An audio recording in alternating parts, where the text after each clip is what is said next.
শাকিব খানের নতুন সিনেমা তাণ্ডব ঘিরে উত্তেজনা তুঙ্গে। সিনেমার নাম, পরিচালক রায়হান রাফি এবং নায়িকা হিসেবে সাবিলা নূরের চূড়ান্তকরণ সব মিলিয়ে শুরুর আগেই আলোচনায় তাণ্ডব। তবে এবার সবকিছুকে ছাপিয়ে আলোচনার কেন্দ্রবিন্দুতে সেই শুটিংয়ের একটি প্রেমময় দৃশ্য, যা ইতিমধ্যেই ভাইরাল হয়ে গেছে সামাজিক মাধ্যমে।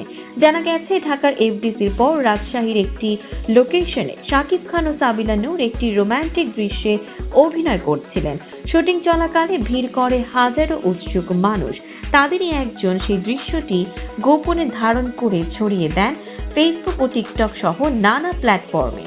মুহূর্তেই ছড়িয়ে পড়ে ভিডিওটি। দেখা যায় শাকিব সাবিলা অন্তরঙ্গ এক দৃশ্যে অভিনয় করছেন, জানিয়ে দর্শক ভক্তদের মধ্যে শুরু হয়েছে নানা আলোচনা। সবচেয়ে বড় প্রশ্ন উঠে এসেছে প্রযোজনা টিমের গোপনীয়তা রক্ষার সক্ষমতা নিয়ে।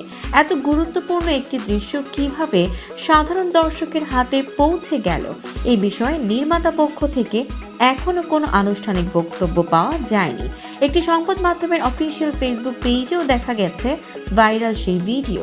এরপর থেকে বিভিন্ন গ্রুপ ও পেজে তা শেয়ার হতে থাকে, যার ফলে বিতর্ক আরও জোরালো হয়। আসন্ন ঈদুল আজহায় মুক্তি পেতে যাওয়া তাণ্ডব নিয়ে এমন ঘটনাকে কেন্দ্র করে চলচ্চিত্র সংশ্লিষ্ট মহল ও ভক্তদের আগ্রহ যেন আরও বেড়ে গেল। এই ফাঁস কি আদতে ছিল পরিকল্পিত প্রচারণার অংশ?